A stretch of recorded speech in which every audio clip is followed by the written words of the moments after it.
In Los Angeles, a serial killer eludes police for months. The Night Stalker strikes at random, kills at will. The terror he inspires is enormous. The clues he leaves are slight. But ultimately, they're all detectives have to track him down.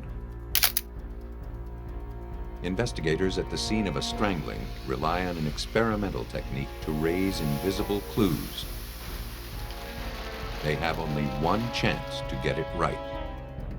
If they fail, a killer will walk. Crime scenes can be misleading. They can hold plenty of secrets or next to nothing. Harvesting hidden clues is the first strike against the criminal. To catch him, detectives need to turn fleeting prints into lasting impressions.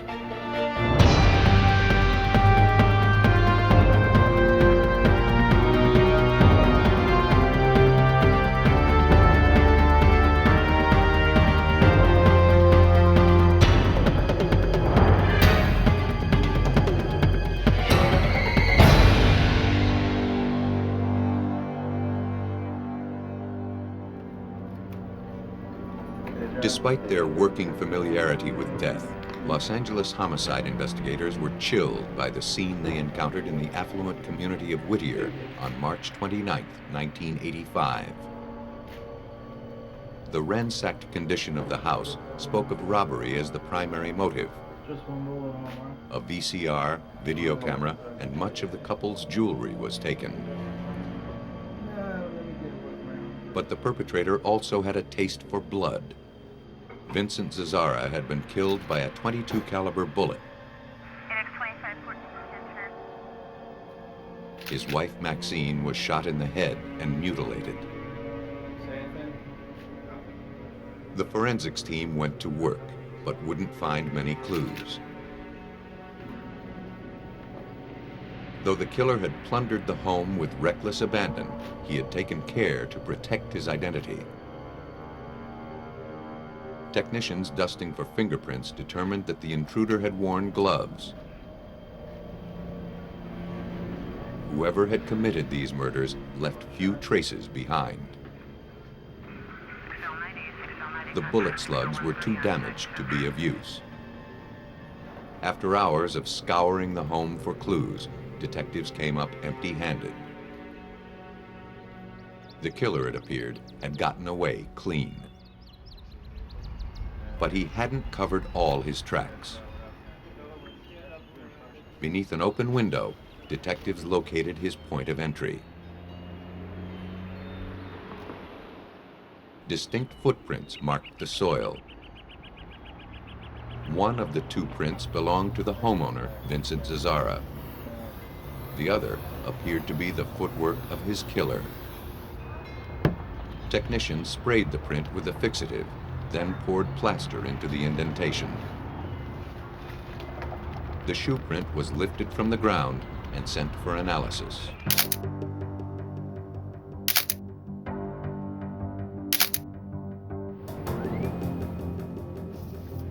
At the sheriff's crime lab, criminalist Gerald Burke examined it. I was asked to check pattern details, size, take measurements of the casts of the impressions, and to see what kind of information I could get from those shoe impressions with regard to manufacturer, make of the shoe, size of the shoe, things of that nature. The more Burke could learn about the shoes, the better idea detectives would have about the man who filled them. Burke knew the cast was from an extremely large sneaker, but he couldn't determine what brand of shoe it was. In his years of experience, Burke had never come across a print like this. It wasn't in their reference library of tread patterns. He couldn't find it in shoe stores. It had to be a newly released model or an off-market brand. Either way, the print, like the spent bullets, led detectives to a dead end. No, we didn't. Well, I don't know. They're still pretty young. Without a source of comparison, Burke's analysis couldn't move the investigation forward. The Zazzara murders weren't the only case that had the sheriff's office puzzled. At the same time, detectives were trying to make sense of a homicide that had occurred less than 2 weeks before, 5 miles away in Rosemead in LA County. Yo, Frank, there's a shot of you.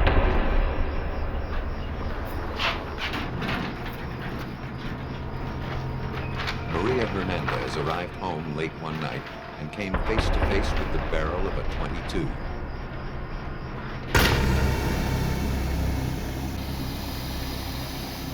Inside the condominium, her roommate, Dale Okazaki, heard the gunshot.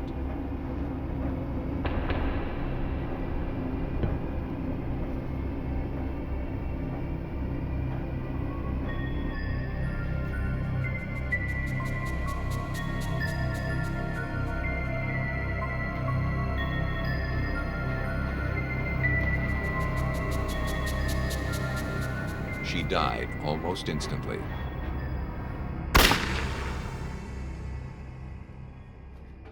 Can you tell me what happened? Maria Hernandez had been lucky. Come home. The keys in her hand deflected the bullet. Go out, and She played dead until the attacker left. the gun was right in my face. Just She inches told from my investigators face, that the and- killer was a and I- thin Hispanic man in his 20s, dressed all in black. And I laid there. I just knew that I just needed to lay there. And He not had move. black, bulging eyes, hollow cheeks, and rotting teeth. Enough light to see. Hernandez had no idea why he wanted her and her roommate dead. How tall? Is he as tall as I am? Tall? For a week, the case went nowhere. And then, in an equally random way, the Zazaras were killed. The .22 caliber slugs from both crimes were sent to the ballistics lab for comparison. They were too distorted to positively link them to the same gun.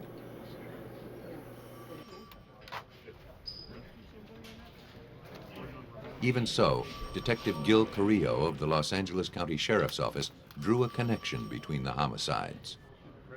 We had Maria Hernandez, who's surviving victim in the Hernandez case.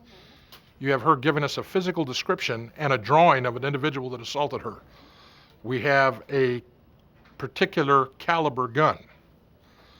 In the Zazara case, we have no physical description, but we have a shoe print. And we have the same caliber gun. Not only did he see the two crimes as being connected, Carrillo believed they were part of a much bigger pattern. For weeks, violence had been on the rise in Los Angeles County, a 4,000 square mile area of 88 cities. Night after night throughout the county, the toll of murders, sexual assaults, and abductions grew. The media was in a frenzy, reporting crime after crime. And with each episode, the public's fear swelled. The crime lab worked overtime to process the evidence gathered at the scenes. They weren't coming up with much. Carrillo looked for a common thread in the spree of violence. Based on crime reports and conversations with witnesses, he forged a radical theory. His colleagues saw the crimes as LA's growing trend of violence. While they assumed that the crimes had several perpetrators, Carrillo believed they were all the work of a single man. But Carrillo was new to the homicide department. None of his colleagues bought his theory. Apart from the grotesque violence of the crimes, there was no common denominator to suggest they were committed by one man. The rookie's instinct defied conventional wisdom. The sheriff's department wouldn't entertain the idea of a serial killer until Carrillo could base his suspicion on fact. And until you had enough physical evidence or conclusive evidence, it's difficult to sell everybody that one man was committing all the crimes that had been committed up until that time. Before he could prove his theory, Carrillo needed a more definitive pattern to emerge. He wouldn't have to wait long. In the weeks following the Zazara murders, 7 victims throughout Los Angeles County were wakened in their beds. Women were bound with handcuffs, thumb cuffs, or electrical cords before being sexually assaulted. Houses were turned upside down. valuables stolen. Suburban bedrooms were now the most dangerous place in Los Angeles, and everyone was sleeping lightly.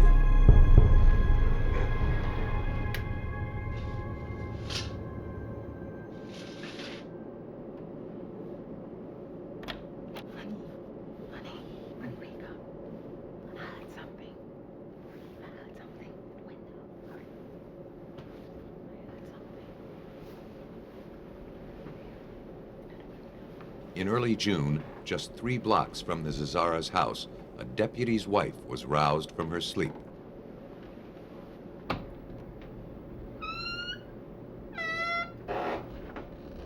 She thought she heard a window opening. Someone was in the house.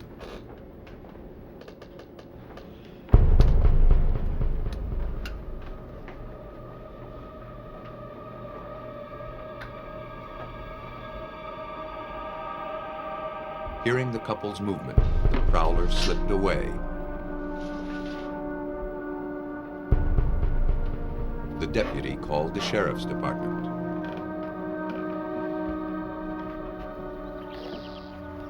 In the daylight, investigators found gouge marks where the prowler broke in. The deputy pointed investigators to the flower bed, where he'd covered some evidence with a shoebox.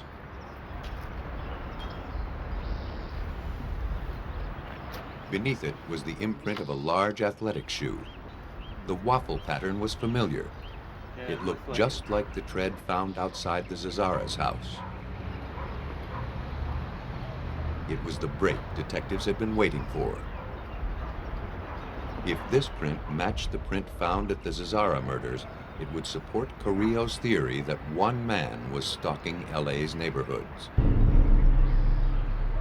But if that were true, it meant that one lone killer had managed for 1 year to defy LA's best and brightest.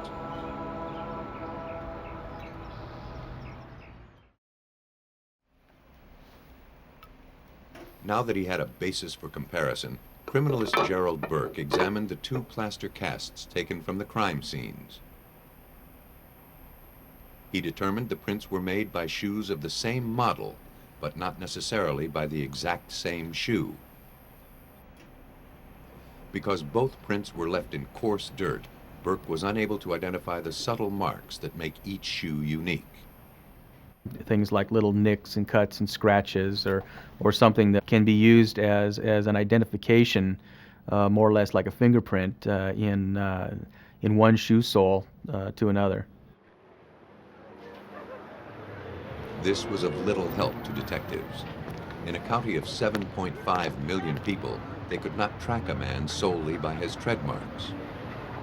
But it was all they had to go on. And it kept showing up again and again.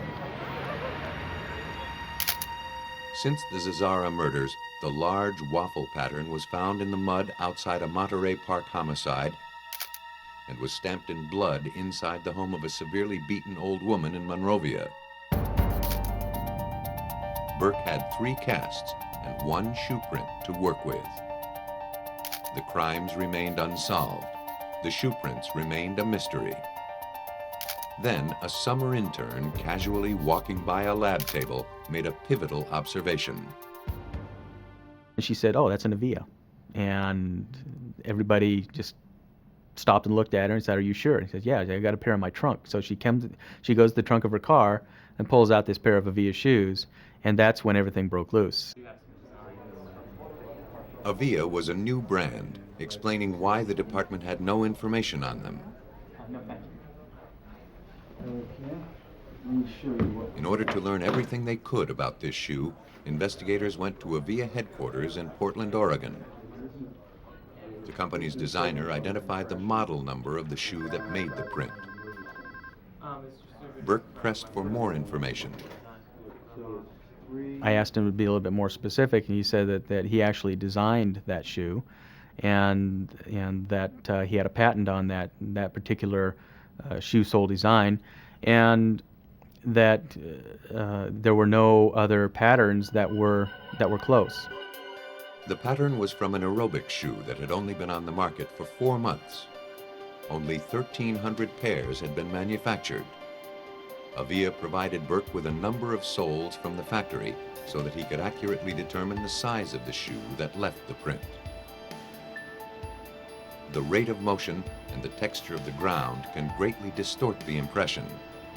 The only way to size the shoe was to compare tread patterns. The pattern details on the sole increase as the shoe size increases. Down here in the bottom of the shoe, actually the mid portion of the shoe, you'll see that there are a number of chevrons. And these chevrons actually increase in number with the increasing shoe size. And the plaster casts, although they weren't good enough quality to record the Avia logo, they were good enough quality to allow me to count these pattern elements, these pattern details. After counting the lines on the plaster casts, Burke was able to identify every cast he had as coming from a size 11.5 shoe. When he examined the marketing material from the manufacturer, he realized what a crucial discovery he'd made. Of the 1,300 pairs of this model manufactured, only 6 had been shipped to Los Angeles. Of those 6, only 1 was an 11.5. Only a handful of men in the country owned size 11.5 Avias. Carrillo's improbable theory of a single killer was now glaringly real. When you start throwing the odds of more than one person wearing that particular model and size of shoe, it becomes, it narrows it down quite a bit that not more than one person is committing the crimes. When you have physical descriptions coupled with physical shoe prints, you've got, I mean, that's a neon sign saying, come get me. That's one man. One very dangerous man that required county-wide attention. And getting him wouldn't be easy.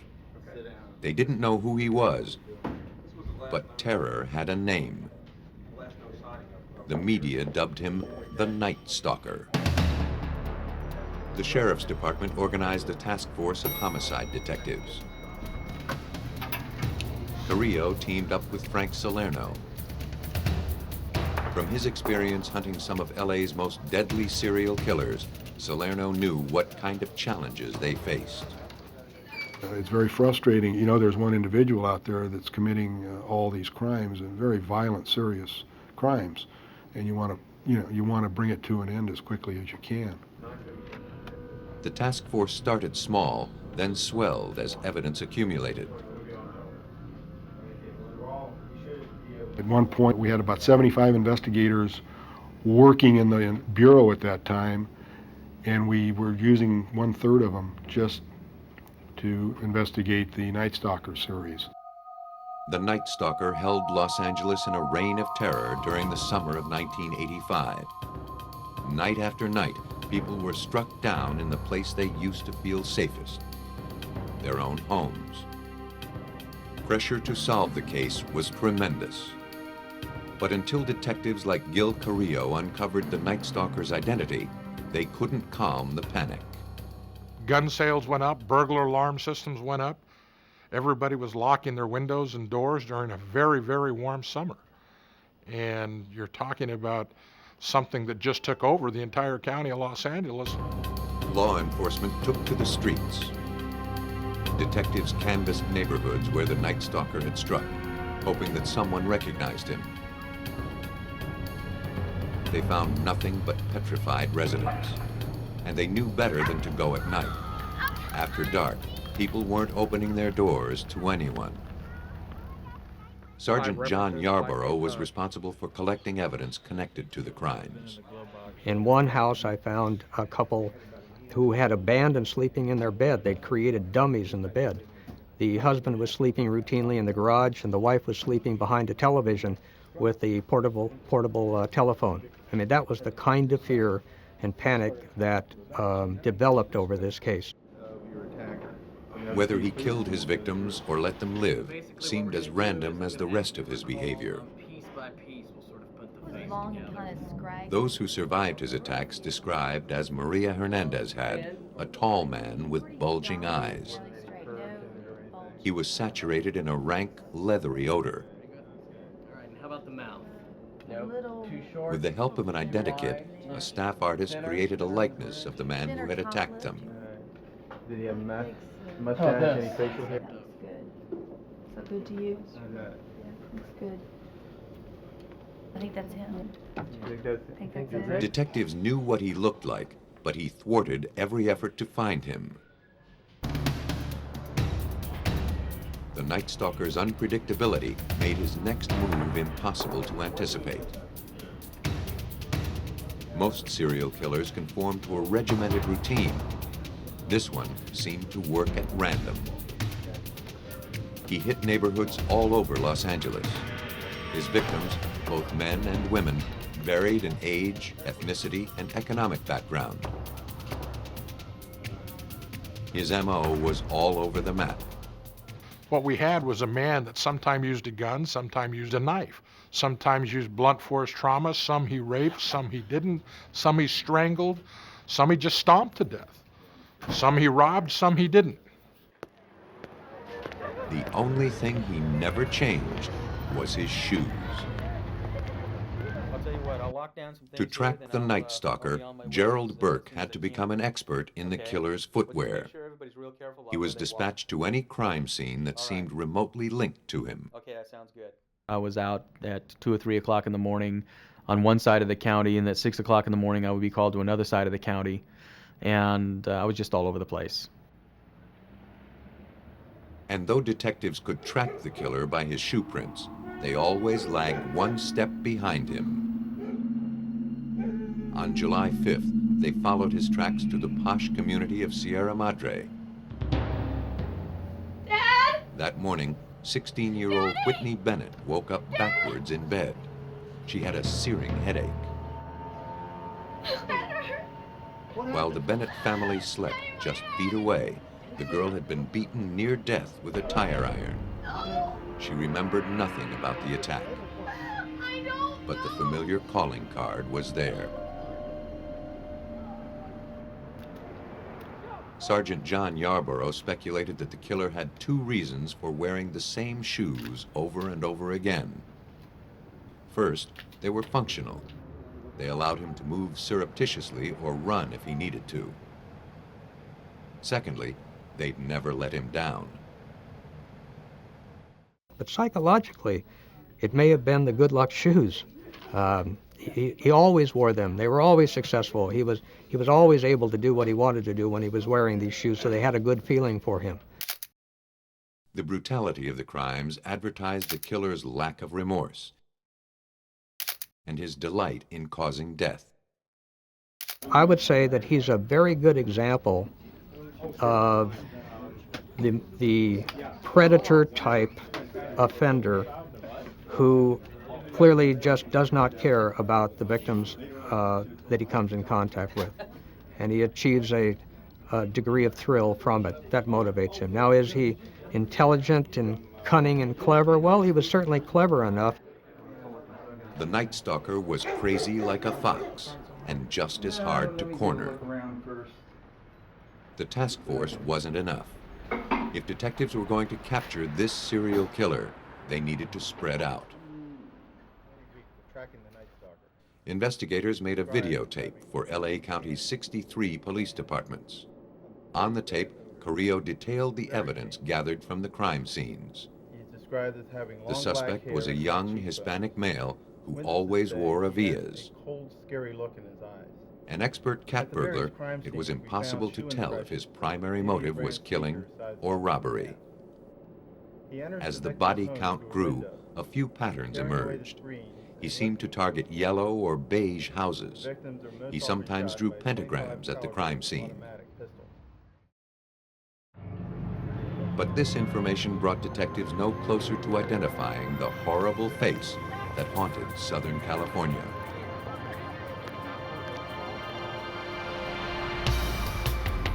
The violence reached a frenzy as the summer of 1985 wore on. By early August, the Night Stalker was suspected of killing 13 people and attacking 10 others. His activity in and around Los Angeles seemed to be accelerating. Law enforcement braced for his next assault. And then, nothing. For the first time in months, nights were passing peacefully. But not for long. On August 18th, the Night Stalker struck again, this time in San Francisco. Peter and Barbara Pan, a couple who lived in a yellow house, were found murdered. It was the typical pattern: forced entry in the middle of the night, brutal murders, pentagrams, and stolen valuables. The unpredictable Night Stalker had just expanded his territory by 380 miles. The entire state was now under his grip. Where he'd strike next, no one could predict.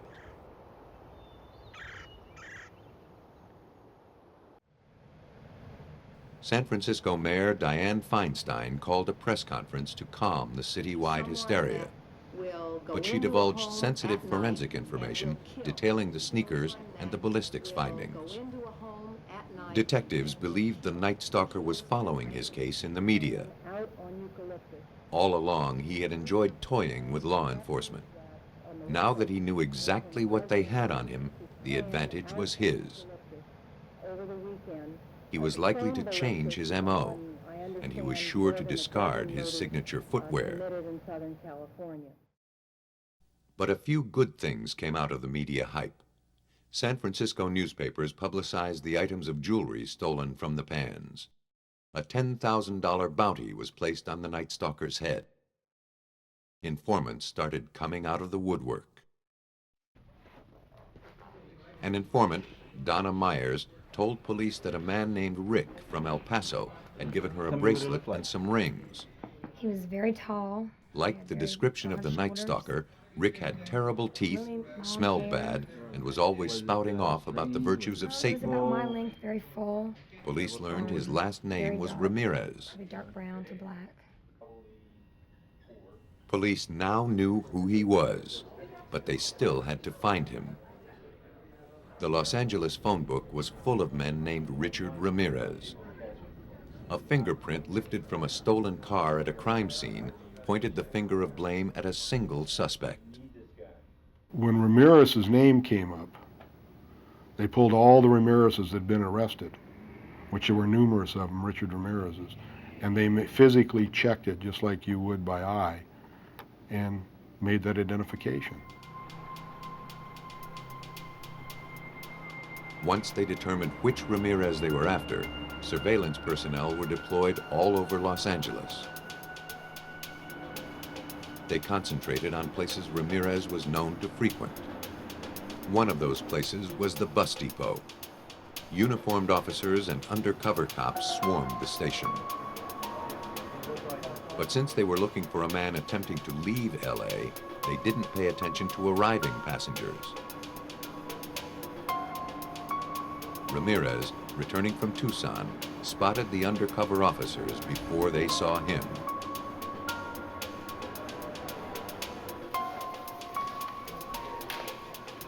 He slipped out of the bus terminal and went to an East LA bodega for some breakfast.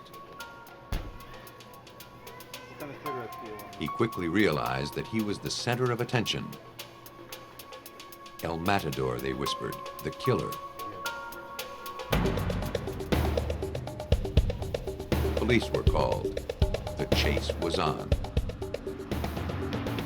Ramirez ran for his life along the 5 freeway. He ran like a gazelle.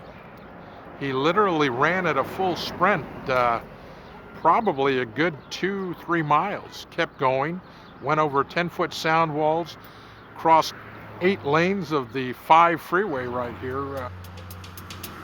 The fugitive made his way into a residential neighborhood of East LA. He saw his only way out, but it wouldn't take him far.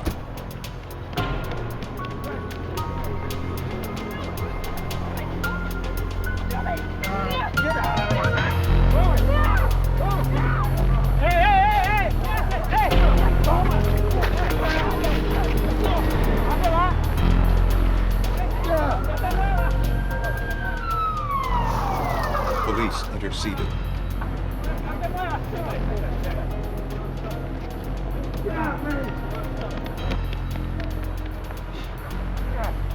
The man they protected from attack was the man they'd been hunting for months.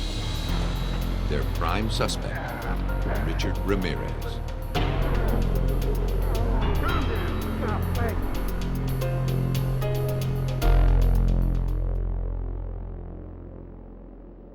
At the police station, all eyes moved toward his shoes.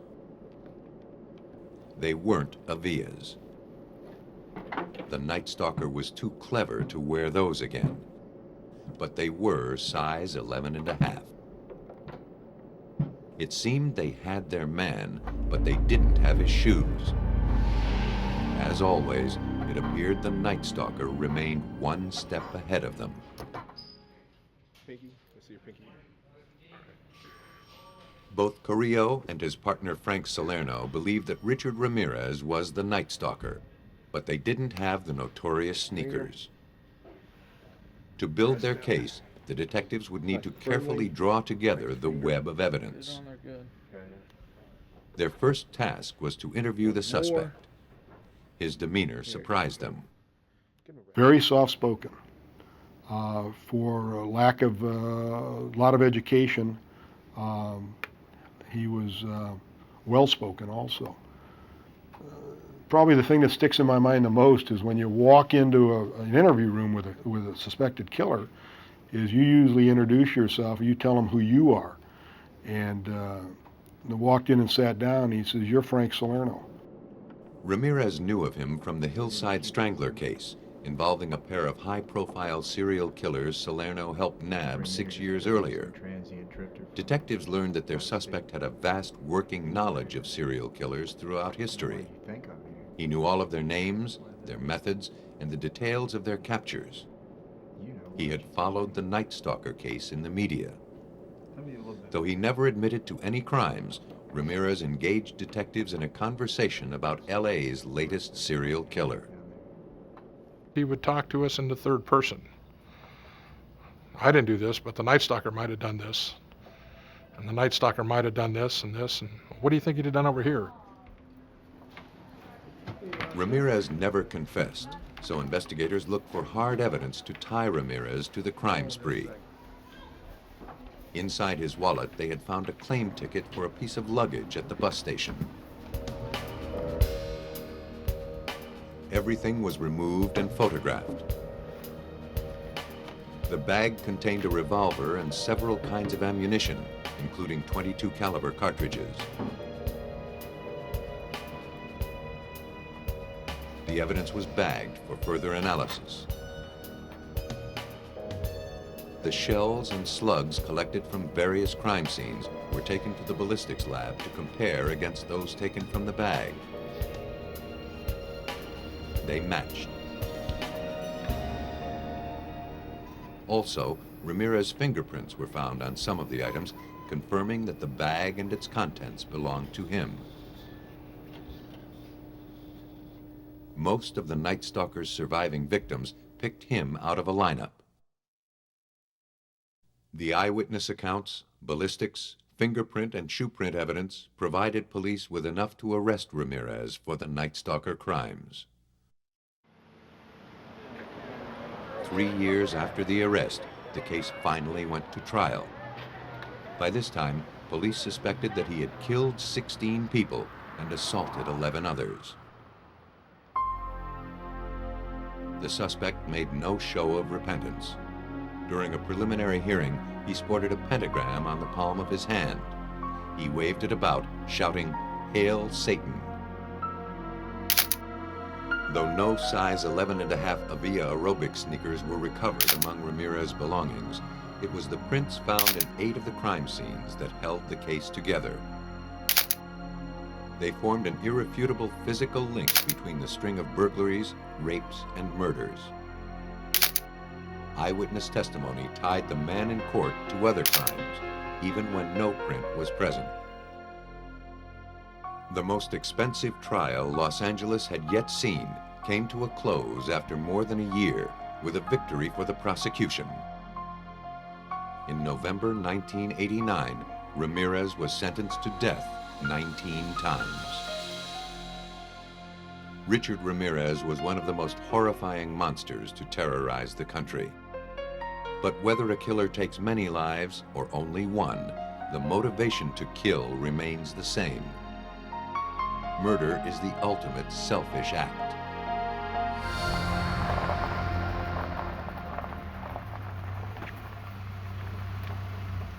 On September 2nd, 1990, in Des Moines, Iowa, William Helm and his brother stopped by the home of his estranged wife to pick up some tools.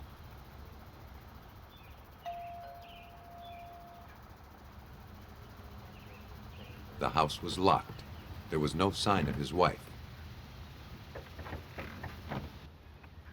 He could see their son playing unsupervised. He became alarmed.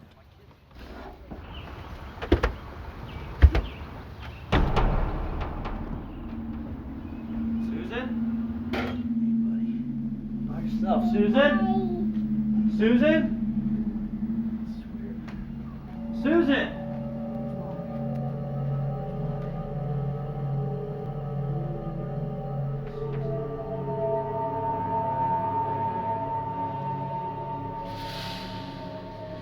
Then he found her in the bedroom.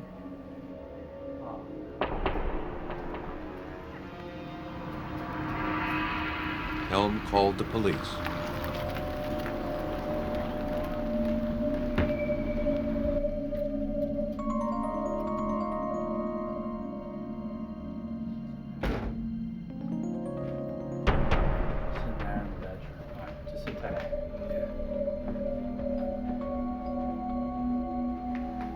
Officers arrived to find a woman's nude body lying in bed. A blanket was pulled up to her chin. Susan Helm, a 24-year-old housewife, was last seen alive at 2 a.m. when neighbors picked up a child she'd been babysitting.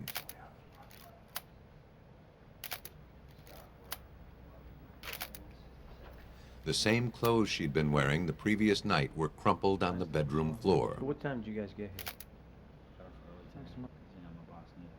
here? Police asked William Helm about his relationship with his wife.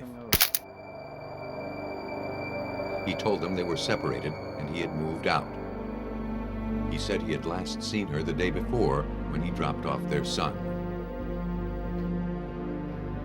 They learned through interviews with the couple's friends that there had been a history of domestic violence. A police report stated that William had assaulted Susan 9 months earlier.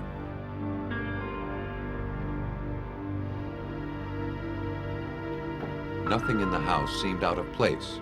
There were no signs of a struggle, no indication of burglary.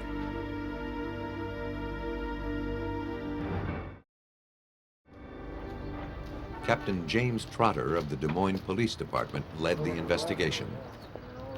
We have a routine that we go through on all crime scenes, particularly indoor crime scenes, and we start from the outside and work towards the center to preserve as much of the evidence and photograph it as we possibly can. The forensics team methodically combed the house in search of the smallest clue as to what took place. Though the victim was nude, they found no evidence of sexual assault. Technicians couldn't find hair, fingerprints, or blood samples to link the killer to his crime. The ligature mark around her neck told of a brutal death by strangulation. Detectives formed some theories. Because of the way in which the body had been covered, they believed that the victim had been killed by someone she knew. Someone who cared enough to conceal her nudity from strangers. Usually what happens is that after the crime has been committed, then they think, oh my God, somebody's going to see my wife or girlfriend or cousin or whatever the circumstance is, and they'll cover them up. So it's a good clue, simply that. It's just a clue to lead us in a direction in our investigation. As the bedding was examined, they uncovered another clue. Beneath the blanket, the body had been placed on top of a sheet, and on that sheet was an oily mark that looked like a shoe print. I think you might have some imprints on the carpet. That's The print wasn't distinct enough to be used for comparison, but it suggested that the body had been moved. Walk up alongside of the bed if you could. Pull that sheet back just a tad. And so we concluded from that that more than likely someone stood on the bed and maybe pulled or lifted the body onto the bed. Samples of the blood. Okay. The oily shoe print was made by automotive grease, embedded with small metal fragments. William Helm welded mufflers for a living. Though the print made him the prime suspect, it would be difficult to build a case against him. The physical evidence, it seemed, would only prove something he'd already admitted, that he'd entered the home, gone into the bedroom, and found the body.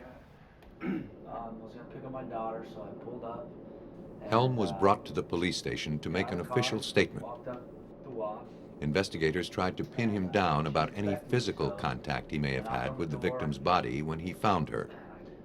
I knocked on the door and then there was no Helm answer. claimed that he hadn't moved the bedding at all. Weird. He'd only used his fingertips to check her pulse at the wrist and neck. And then And so it was critical that we have some physical evidence, otherwise we were only going to have a circumstantial case and probably not anything that we could arrest anybody for. Detectives hoped that the body would disclose the secrets that the rest of the house had been hiding. More than a shooting or stabbing, strangulation requires close contact with the victim. Surely the killer left something behind. Detectives used an alternative light source to search for hair or fibers. Again, they found nothing. Unless a substantial clue surfaced soon, there would be no way to catch this killer.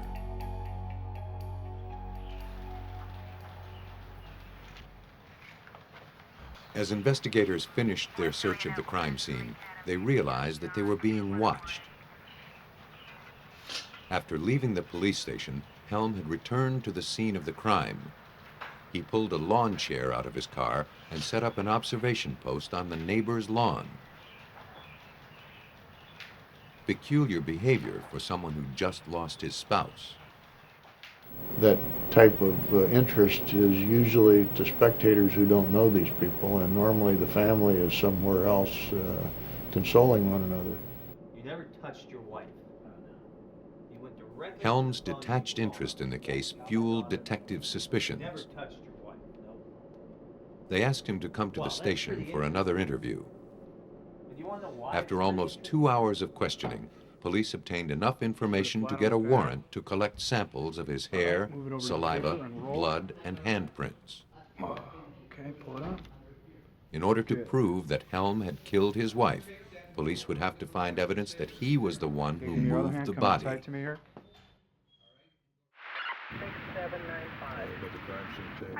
If Trotter's team could find Helm's fingerprints on a portion of the victim's skin that had been beneath the blanket, they'd be able to test his story. But they faced a big obstacle. In the field, no one had ever successfully lifted finger or palm prints from a body before. Des Moines police had tried and failed 6 times before. At a crime scene, it is difficult to control the variables required for success. Proper timing, temperature, and humidity were crucial. The experimental technique to raise fingerprints from skin had only succeeded in laboratories. If they could make it work at a real crime scene, it would bring criminal investigation to a whole new level of precision. The technique relies upon superglue's ability to turn the human touch into a permanent imprint. Years ago, workers at a superglue factory noticed that if they weren't careful, they left their fingerprints on the glue packaging. And because of their exposure to the glue fumes, these fingerprints couldn't be wiped off. Vaporized superglue, or cyanoacrylate ester, adheres to the oil deposited by the human touch. It attaches to fingerprints on hard substances such as glass or metal, creating a thin shell over the ridged pattern. It actually seals the print under a layer of plastic. In most cases, this pattern can then be dusted and lifted with tape. But lifting a delicate print off a textured, oily surface like skin is a tricky procedure. If there were any prints on Susan Helm's body, they wouldn't survive a trip to the coroner's office. The slightest change in temperature or the lightest brush against the body could ruin them. The testing would have to be done where the body lay. All we could see was maybe just In the lab, the technique had succeeded only on prints less than 4 hours old. Susan Helm had been dead for more than 12 hours. But it was the only hope police had of tying the murderer to the crime. The first step was to build a tent around the victim. A plastic drop cloth was wrapped around the frame and secured. Temperature within the tent must be increased to speed the evaporation of the glue. In the field, it's difficult to control.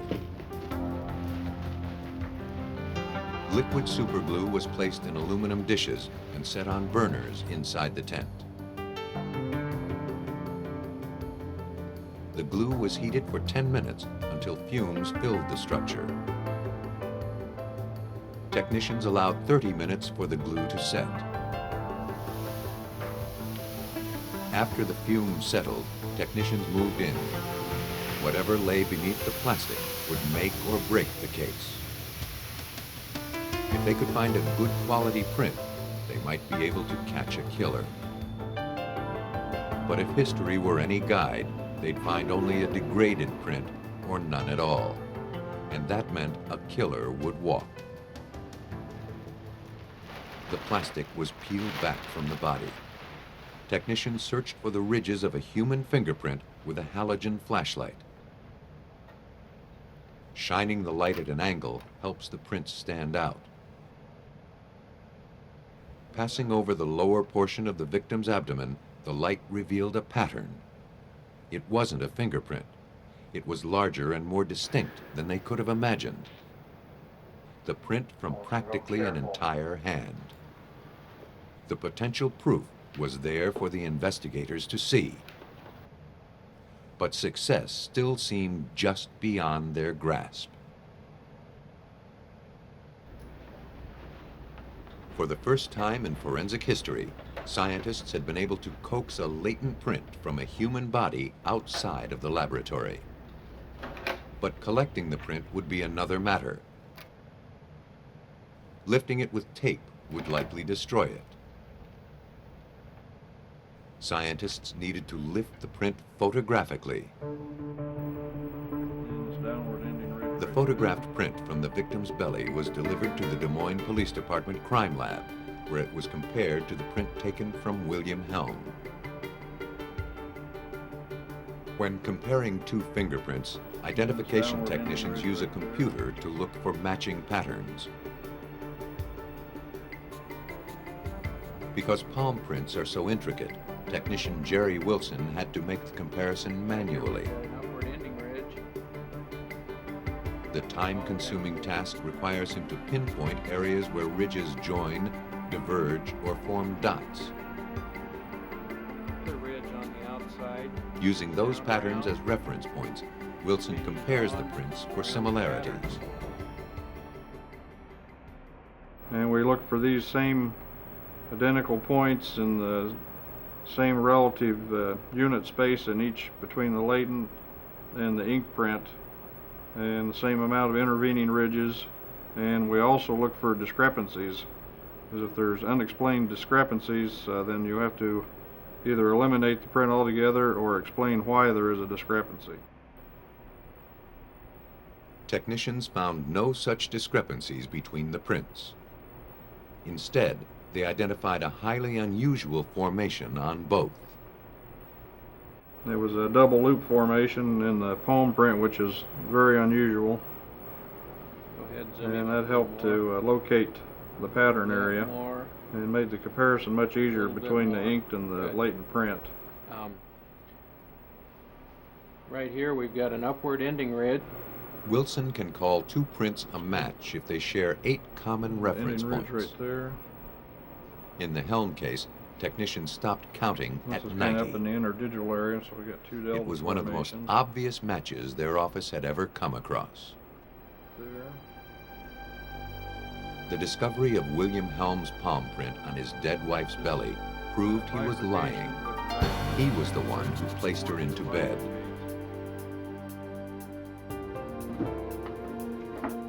It seemed police had caught the killer with a drop of glue.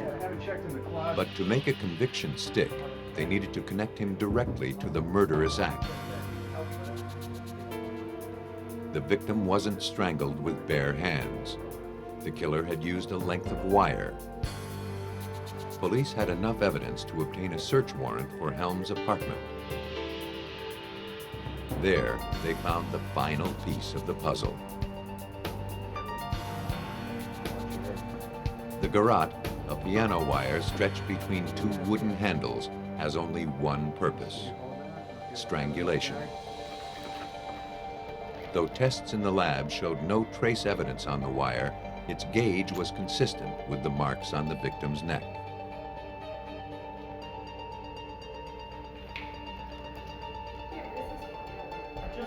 Trotter pieced together a likely scenario of the murder. On the morning she was killed, Susan and William Helm had argued for the last time. William became enraged and took her life. He tried to cover his deed with a blanket, but the persistence and methodical attention to detail of the Des Moines Police Department produced the clue that marked him as a killer. William Helm was convicted of first-degree murder in the strangling death of his wife. He was sentenced to life in prison without parole.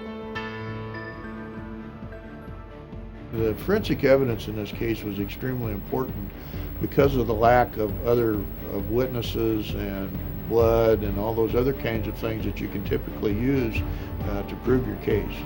So the fingerprint, the palm print in this case was the turning point for us. By making sense of obscure prints, forensic scientists helped expose the crimes of Richard Ramirez and William Helm. Thanks to advances in technology, murderers like them can no longer escape the lasting impressions they leave behind.